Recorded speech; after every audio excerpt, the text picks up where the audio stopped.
Josué, capítulo 15, do verso 13 ao 19.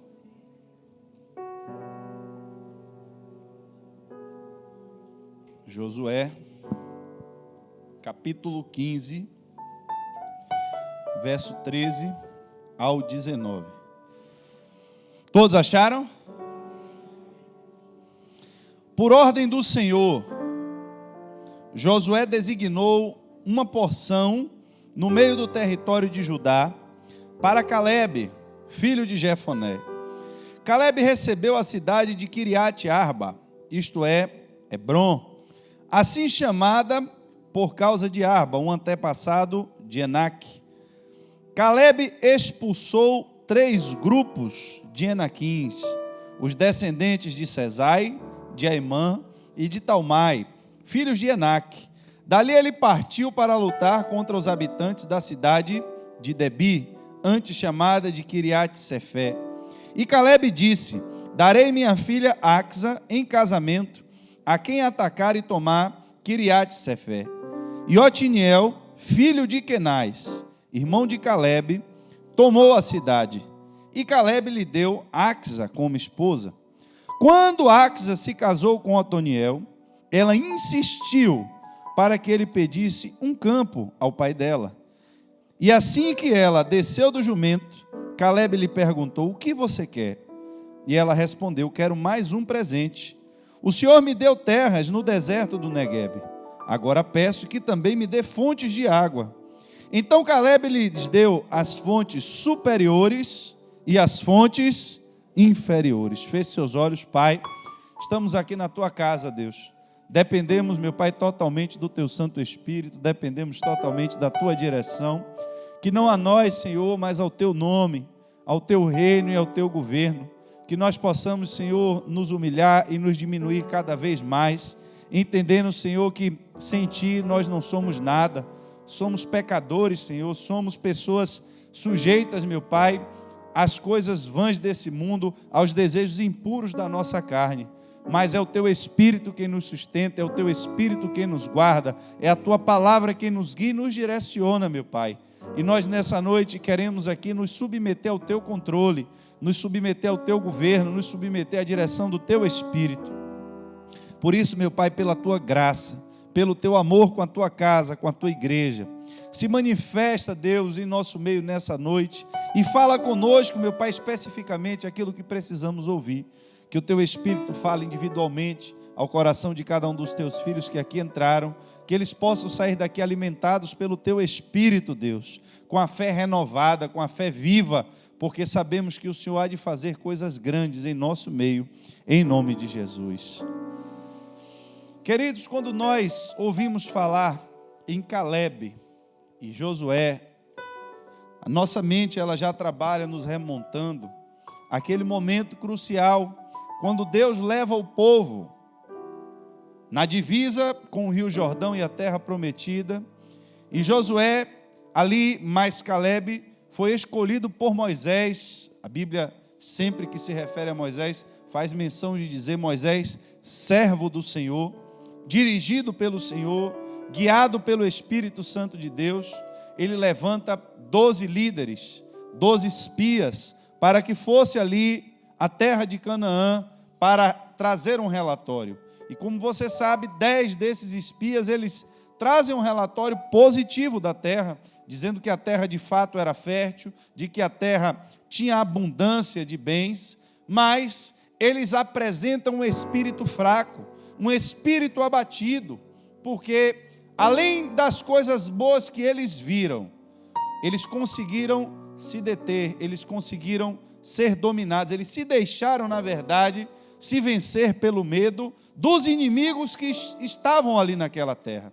Apenas 2 desses espias são aqueles que dizem: olha, a terra é boa, os inimigos eles podem ser grandes, mas se Deus nos prometeu, nós vamos entrar nessa terra e nós vamos dominar os nossos inimigos. Mas, infelizmente, a maioria das pessoas que ali se encontravam foram contaminadas pelo aquele espírito de medo, o espírito daqueles líderes que foram e trouxeram um relatório negativo, de sorte que Deus se irou com a reação do povo, que começou a se queixar contra Deus, começou a murmurar de Deus, a reclamar do que Deus tinha feito, ao ponto deles dizerem que melhor seria terem morrido no Egito do que ter ido até ali, e que eles queriam agora levantar líderes para levar eles de volta para a escravidão, de volta para o Egito.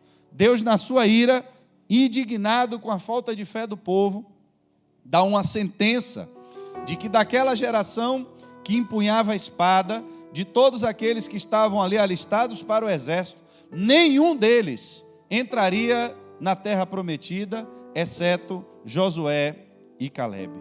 E aqui nós estamos agora no momento do cumprimento dessa palavra.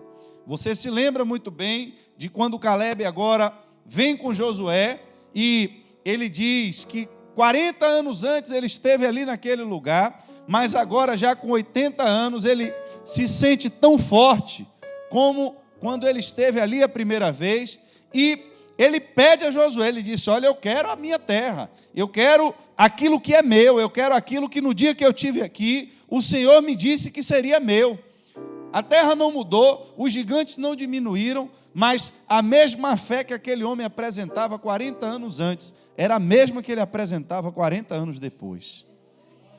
Isso, irmão, já é para nós um alerta muito grande, já é um sinal que nós precisamos nos apegar com Deus, porque estamos vivendo um tempo que eu não sei lhe explicar porquê, qual é o nível de opressão espiritual que a gente tem vivido, mas a gente tem visto uma oscilação muito grande na igreja, uma oscilação muito grande nas pessoas. Nós muitas vezes estamos dispostos a conquistar o mundo, a descermos as baixadas para pregar, a fazer evangelismos nas ruas, estamos com o coração ardendo em Deus, mas parece que 1 ano, 2 anos depois, aquela paixão some, alguma coisa nos sufoca, e nós nem percebemos, quando já não estamos sentindo nem vontade mais de vir para a casa de Deus. Isso é uma verdade que nós precisamos estar atentos, porque a palavra de Deus, ela sempre fala de uma palavra, repetidas vezes, você vai encontrar no Novo Testamento diversas vezes, uma palavra chamada perseverança. E a perseverança é exatamente essa capacidade que o homem tem em Deus, de permanecer firme em um propósito, de permanecer firme em fé, sem essas oscilações, sem um dia estar cheio de Deus e o outro dia está tão vazio quanto. E nós aprendemos aqui com Calebe, que mesmo o tempo não foi capaz de diminuir a sua fé, mesmo todo o processo que ele viveu agora, junto com a geração rebelde, o processo que ele passou, o processo que ele teve que voltar junto com os rebeldes, porque Deus disse: você vai entrar, mas não é agora, vai ter que esperar agora o tempo deles. Isso também serve para mim e para você, porque às vezes nós estamos na igreja, nós estamos buscando a Deus, nós queremos fazer grandes projetos, queremos fazer grandes coisas, mas deixa eu lhe falar uma coisa: tem batalhas que você vai poder lutar só, tem batalhas que você vai poder entrar só, mas tem batalhas que para vencer, você vai precisar de um exército com você, você precisa que Deus levante o seu irmão que está caído. E às vezes nós nos fechamos na nossa visão dentro da igreja, como se nós fôssemos autossuficientes, como se o evangelho, porque a gente confunde, irmãos, dois extremos. O que são esses dois extremos, pastor? Um é eu entender que a minha salvação é junto com a igreja, e o outro é eu entender uma verdade, que a minha salvação ela é individual. Só que quando eu olho para esses dois extremos sem entender o contexto, ou eu vou ficar focado tão somente em mim, ou eu vou me apegar totalmente à igreja. Eu tenho que entender que a minha salvação sim é individual, mas para fazer a obra de Deus, o poder dele, ele comissionou a sua igreja. Era um exército. Deus não deu a terra prometida para a família de Josué, ele não deu a terra prometida à família de Calebe, era para o povo de Israel, e eles, como parte do povo de Israel, pertenciam a uma tribo, e teria uma porção daquela terra destinada àquela tribo, e no meio daquela tribo eles iam ter a parte deles, mas para que eles conquistassem o que era deles, era preciso que todo o povo entrasse junto. O que é que a gente entende com isso? A gente tem projetos, a gente tem coisas que estão acontecendo aqui ao nosso redor. Você está vendo a violência se espalhando. Eu tenho relatado aqui sempre como a criminalidade contra as crianças, ela está disparada, alvo de noticiário o tempo inteiro. Parece que os seres humanos estão ficando loucos. Cada dia um crime pior aparece na televisão, com motivos mais fúteis, mais banais. Parece que matar alguém perdeu o sentido, não existe mais um choque na nossa mente quando diz, alguém foi assassinado. Virou a notícia corriqueira, mataram 2 ali, mataram 3 ali hoje, mataram 5. E a gente vai se acostumando com essas notícias sem entender que cada vida, irmãos, é uma vida individual, que cada ser humano daquele que passou aqui por essa terra, ele não vai voltar mais, e que se ele morreu sem Cristo, infelizmente, ele vai viver agora uma eternidade no inferno. E para mudar uma realidade de um bairro, não é o trabalho só de uma pessoa, mas precisamos entender que Deus vai levantar um exército, mas às vezes a sua bênção, às vezes o que você pretende fazer, um projeto que Deus tem na sua vida, ele está parado aguardando que o exército venha junto com você. Você não vai entrar na terra sozinho, você só vai entrar quando todo mundo vier junto. E Deus está preparando uma geração, Deus está preparando, a gente às vezes aqui fala das crianças, essa urgência que Deus está trazendo para a gente tratar com as crianças, e às vezes a gente não entende, mas quem sabe se não são essas crianças que estão sendo ministradas agora, que vão ser a geração, que vão ver as coisas que Deus tem prometido para a gente hoje. A gente não sabe, irmãos, como é o trabalhar de Deus, mas a verdade é que Josué e Caleb tiveram que ver, eles tiveram que ver todos os seus companheiros e colegas morrerem, todos, um a um, foram morrendo, todos, até que só restaram eles 2, mas a fé dele permaneceu de pé. E agora, a Bíblia diz que quando Caleb pede a Josué a sua terra, ele tem que entrar na terra, não foi porque ele teve fé, porque ele foi ali escolhido por Deus, pela forma como ele encarou o problema, que ele deixou de ter que enfrentar os gigantes da terra. E eu vejo aqui uma preocupação agora em Caleb, porque a Bíblia diz que ele tinha uma filha, e ele precisava casar a sua filha.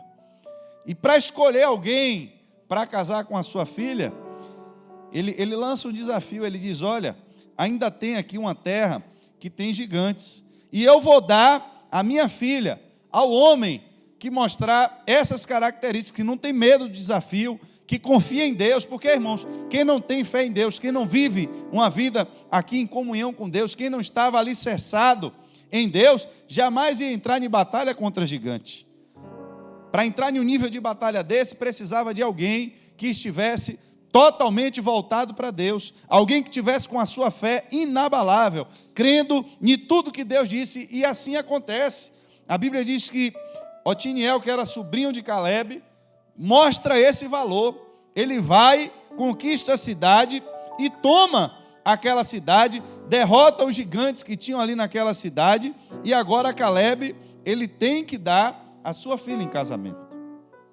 Mas eu quero que você agora foque a sua atenção para essa figura que a Bíblia vai destacar agora, chamada Axa, a filha de Caleb.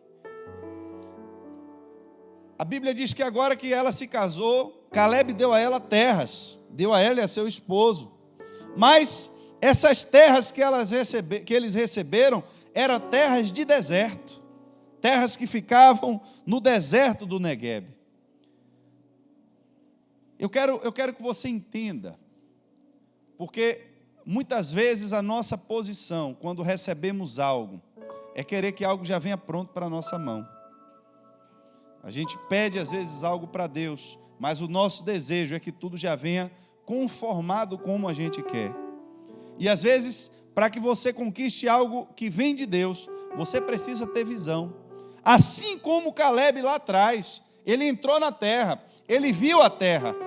A Bíblia diz que os outros murmuraram, os outros reclamaram de Deus, mas ele viu o poder de Deus. Aqui, a Bíblia diz que essa menina chamada Axa, que provavelmente já nasceu no deserto, vivendo as limitações do deserto, vivendo as intempéries do deserto. E o seu pai, preocupado com o seu futuro, consegue agora um esposo de valor. Então, na sua área sentimental, no seu casamento, ela já estava bem resolvida. Só que quando ela olha agora para seu futuro, o que é que ela vê? Um deserto. E quantas vezes agora, a gente quando recebe algo que olha, que só vê terra seca, a gente não começa a murmurar. A gente começa a reclamar. A gente começa a falar contra Deus. A gente começa, irmãos, a desprezar aquilo que está em nossas mãos. Eu não sei qual é a área da sua vida.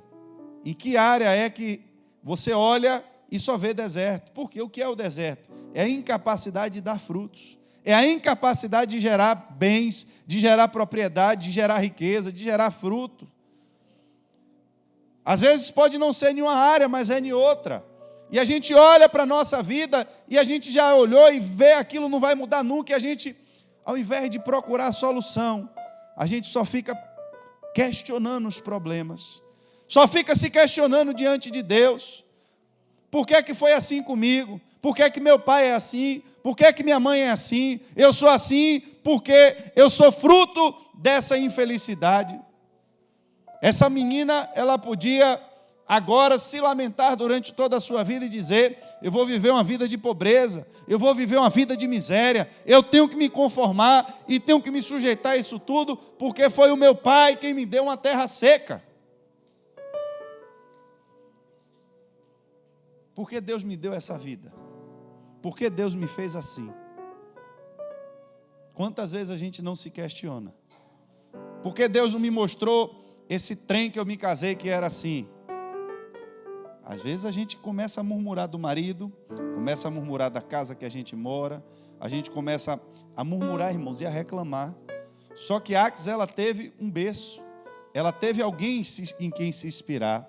Ela via como Caleb via as coisas, era o pai dela.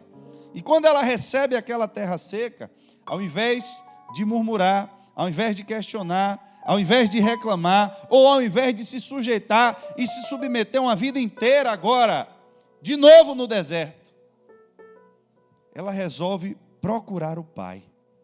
Esse é o primeiro caminho, irmãos. Tem pessoas que estão vivendo uma vida difícil, estão passando dificuldades, por quê?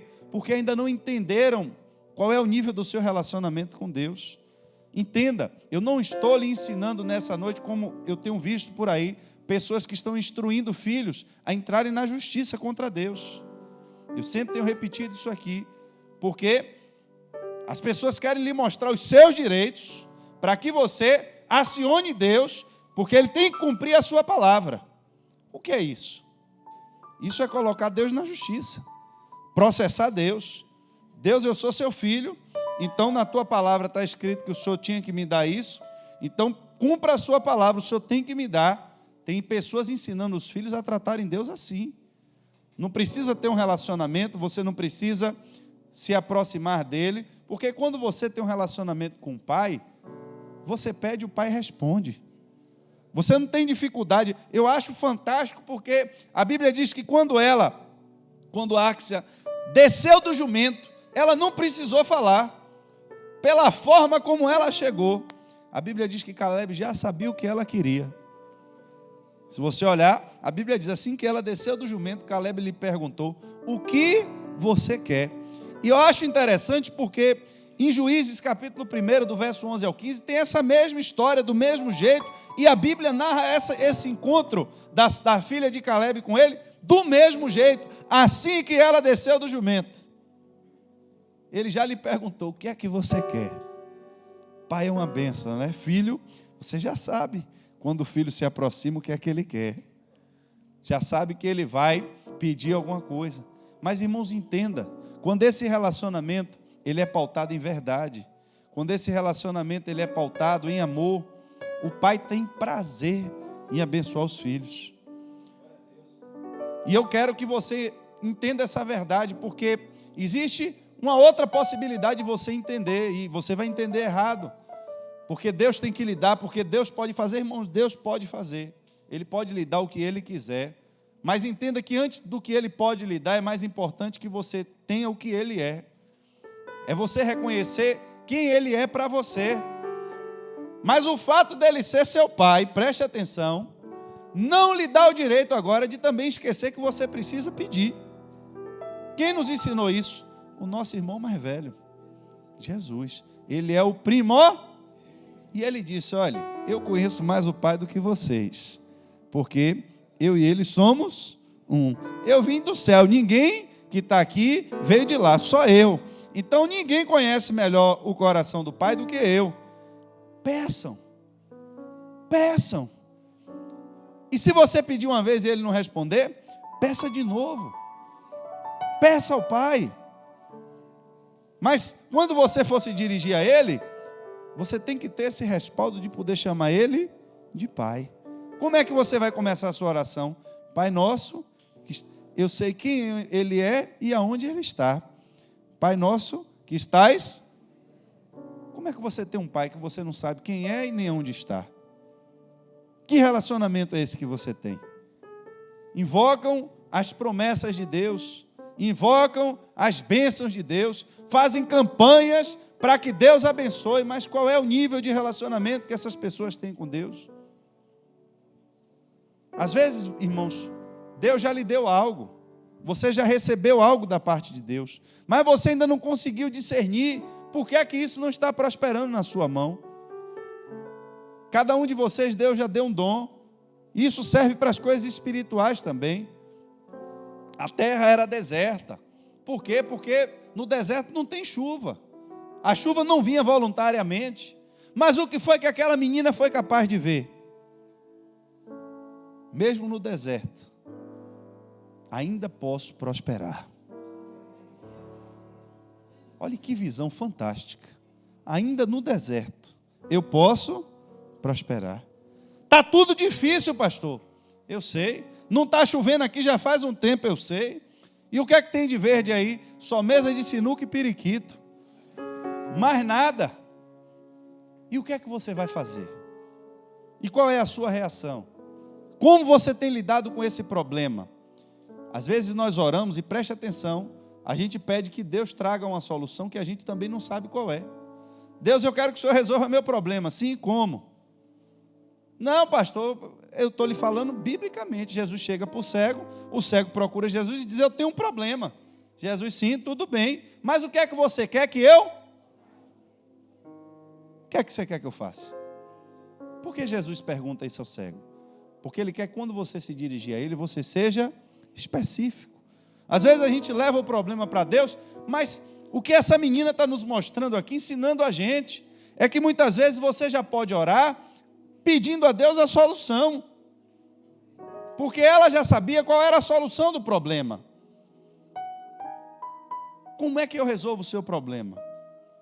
Senhor, o Senhor resolve o meu problema curando as minhas vistas, porque eu sou cego. Então, veja, foi simples assim. Mas, Senhor, o problema é que eu sou cego e eu não tenho dinheiro, então me dá dinheiro. Ele ia dar dinheiro e iam roubar o cego, ele não ia nem ver quem roubou. Tiago nos ensina, diz, vocês pedem e não recebem, porque vocês pedem mal.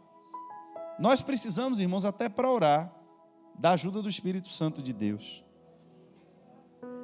Porque às vezes nós estamos orando errado. Eu vou contar uma experiência a vocês, que aconteceu comigo essa semana, um negócio simples, mas nas coisas simples, a gente vê o cuidado de Deus.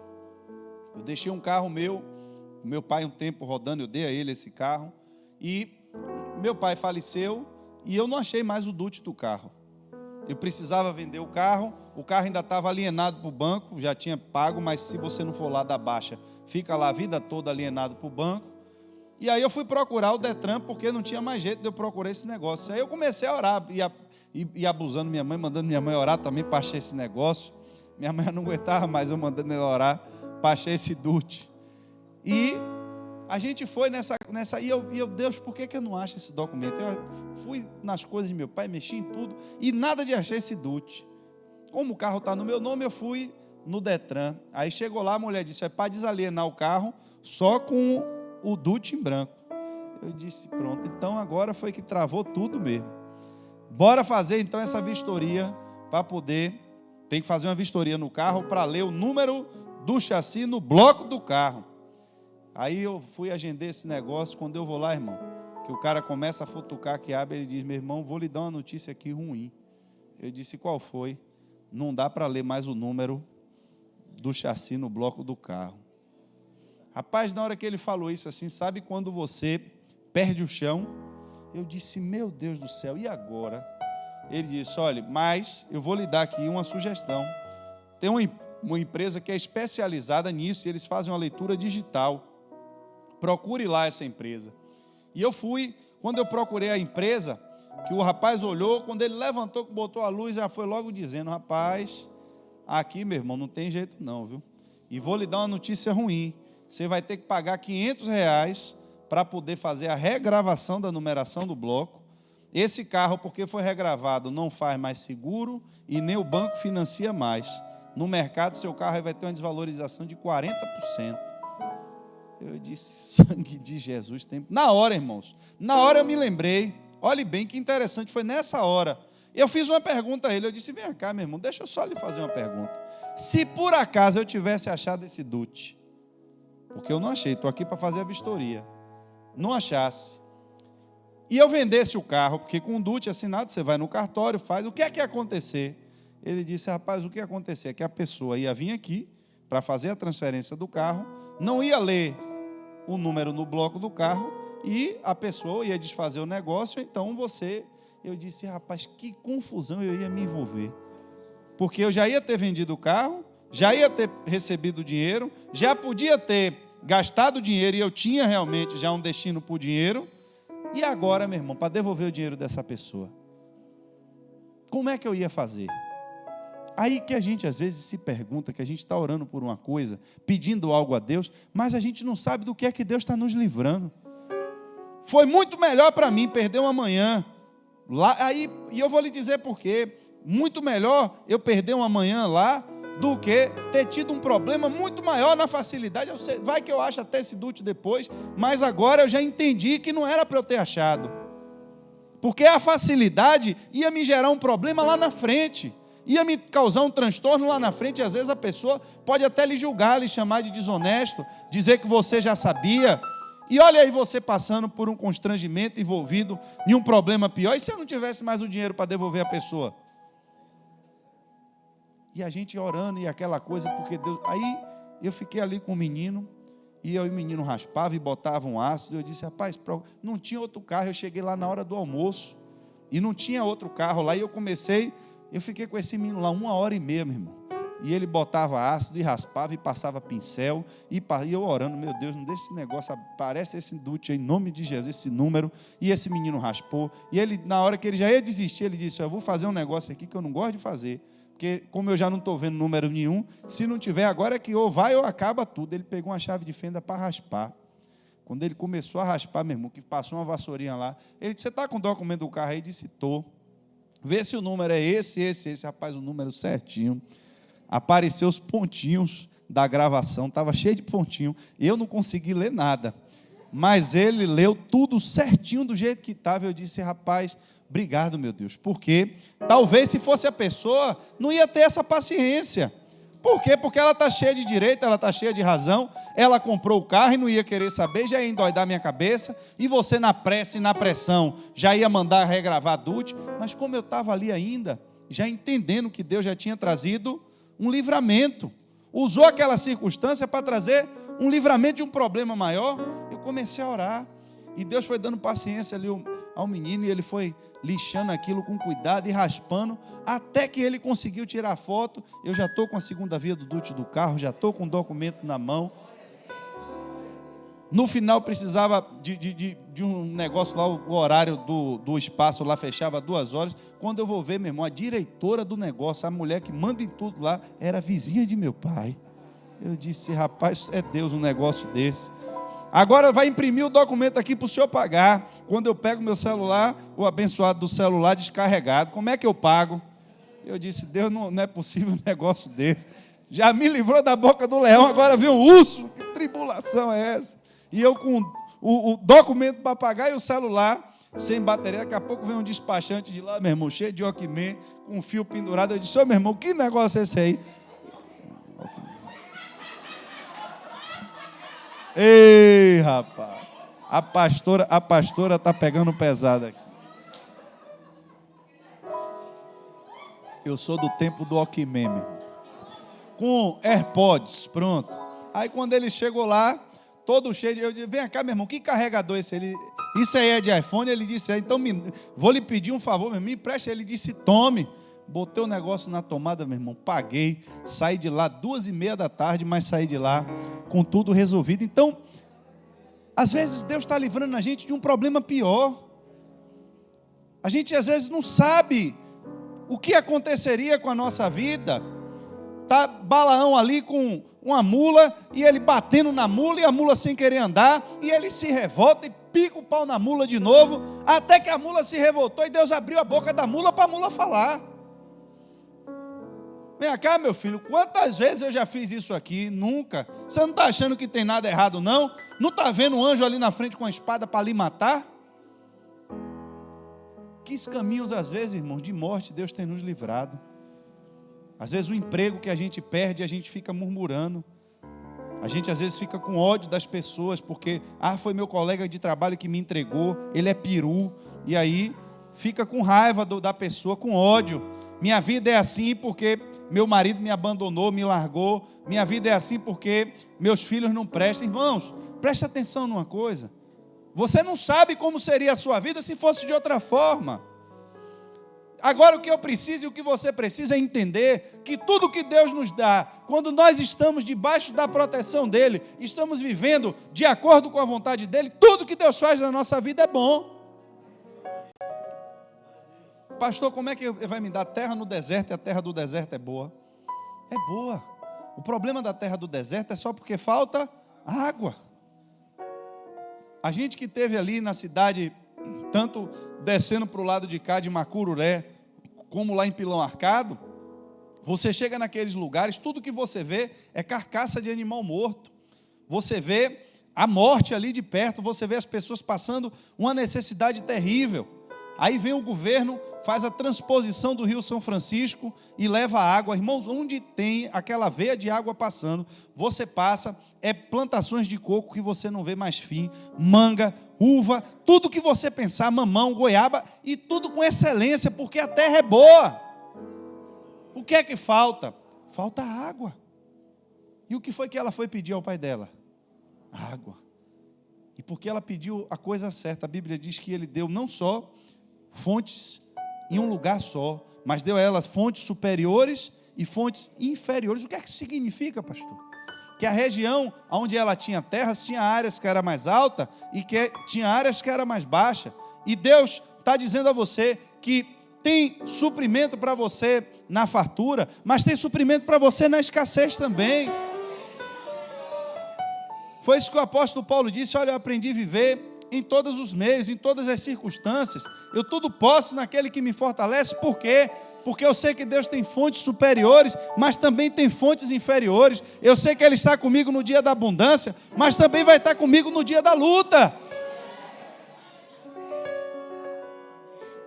Eu não posso entrar e querer ter um relacionamento com Deus apenas porque Deus vai me abençoar.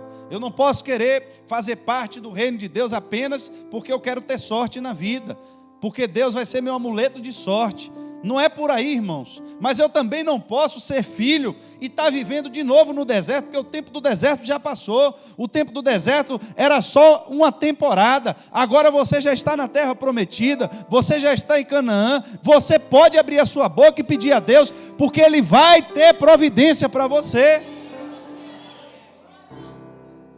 Mas o que é que você precisa? O que é que você precisa? Essa é a pergunta. O que é que você precisa? Porque às vezes, irmãos, a gente está vivendo no problema, mas a gente não quer nem ter trabalho de diagnosticar o que é que precisa ser mudado, o que é que precisa ser corrigido. A gente vai se acostumando com os níveis de problema que vão nos envolvendo. É isso mesmo, eu nasci assim, vou morrer assim, e é isso aí mesmo. E eu quero lhe mostrar que existe uma realidade diferente, que Deus tem uma água. Ele tem uma água que essa água, ela, quando lhe alcança, ela traz vida. Deus tem uma água que essa água, quando vem sobre você, ela renova sonhos, ela renova esperança, ela renova as forças. E não importa, irmãos, o que passou, não importa o que você viveu, você pode chegar até aqui como aquela mulher samaritana e dizer que já teve uma porrada de marido. Irmãos, não importa, o que importa é o que está diante de você hoje, é a porta que Deus abriu para você hoje. E o que é que muda, pastor? O que muda é a sua atitude. O que mudou de Caleb e Josué para os outros? A atitude. O que mudou daquela menina para tantos outros que talvez tenham vivido uma vida em locais áridos e não receberam mais nada? É porque receberam algo, viram que não tinham como trabalhar com aquilo, mas se contentaram com aquilo e não pediram mais nada a Deus. Receberam uma bênção de Deus. Quantas pessoas a gente não conhece que vieram na igreja em busca apenas de um milagre, em busca apenas de uma cura, e depois que conseguem aquilo que pediram a Deus, eles vão embora. Deus, irmãos, não está procurando pessoas só para Ele abençoar. Ele abençoa porque Ele é misericordioso. Todas as pessoas que procuraram Jesus na Bíblia e pediram a Ele uma intervenção e uma cura, você nunca viu Jesus dizer: eu não vou lhe curar porque eu não gosto de você. Não existe isso. Mas nem todos que foram curados, nem todos que foram abençoados foram salvos, porque a salvação ela exige relacionamento com Deus. E nem sempre nesse relacionamento você vai fazer tudo o que é certo. Não significa que você vai conseguir ser perfeito a todo momento nesse relacionamento, mas é por isso que existem os relacionamentos, porque nesses relacionamentos você pode se realinhar com Deus, você pode conversar com Deus, você pode pedir perdão a Ele quando você falhar com Ele, mas o importante é que você não desista da sua caminhada, porque você pode não estar vendo nada hoje, pode não estar acontecendo nada hoje, pode não ter flores no seu jardim, pode o seu deserto estar tão seco quanto estava aquele do Negueb. Mas eu acho interessante, quando você vai ver o cântico de peregrinação, que a Bíblia fala dos que voltaram a Sião, a Bíblia fala das torrentes do Negueb, como se fosse algo que trouxesse vida a um lugar seco. Era exatamente a terra que foi dada a Axa. Otiniel, o seu marido, foi o primeiro juiz de Israel, se tornou alguém agora valente, alguém proeminente na sua sociedade, alguém famoso, alguém que era reconhecido por ter a presença de Deus. Mas acima disso tudo também, além de ser reconhecido como um homem honrado, além de ser um líder na sua sociedade, ele era agora um homem próspero. E por quê? Porque ele teve essa iniciativa? Não.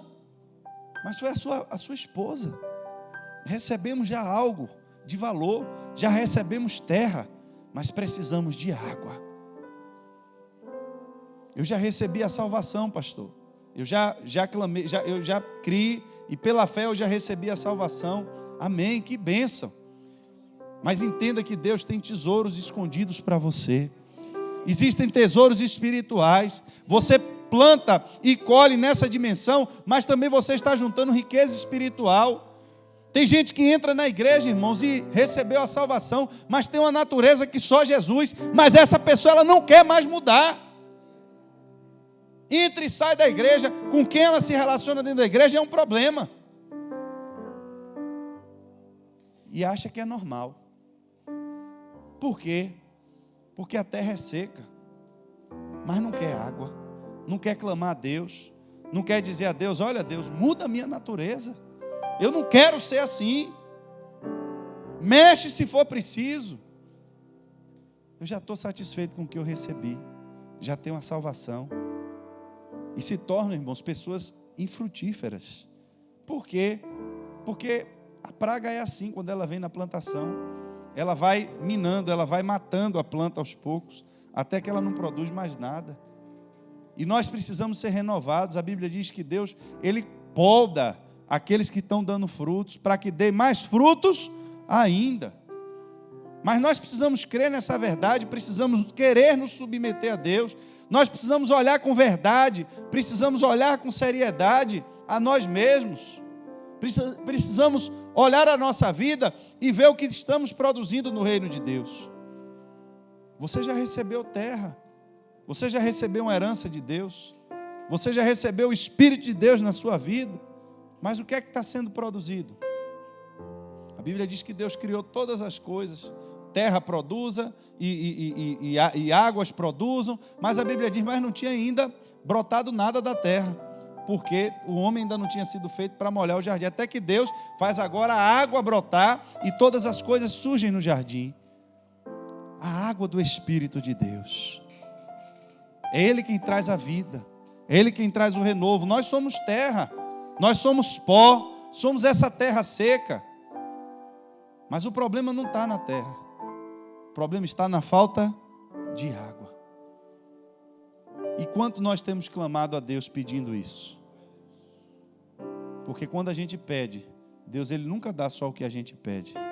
A medida dele é calcada, sacudida e transbordante. E eu quero lhe encorajar a viver uma vida abençoada como filho de Deus. Se pela fé você precisar sofrer, precisar padecer pelo nome de Jesus, não tem problema nenhum, irmãos, isso já é bíblico. Mas como filho, a Bíblia diz que Deus tem prazer em abençoar os seus filhos. Depois que Jesus passa da provação do deserto, passou um tempo no deserto, mas veio uma provisão agora sobre-humana para satisfazer as suas necessidades. A Bíblia diz, e vieram os anjos do Senhor e o serviram. Você pode estar passando por um período de luta, um período de dificuldade, mas eu lhe garanto, permaneça firme que a provisão de Deus, ela vai chegar na sua vida. O deserto é uma passagem, o deserto é um local que foi feito lá para você atravessar da escravidão até a terra prometida, não foi para você morar. Mas a terra que eu recebi, pastor, continua seca, então ore para Deus mandar água. Aonde é que precisa chover na sua vida? Aonde é que Deus precisa molhar? Aonde é que você precisa do toque do Espírito Santo? Eu quero lhe desafiar nessa noite, fique de pé em nome de Jesus.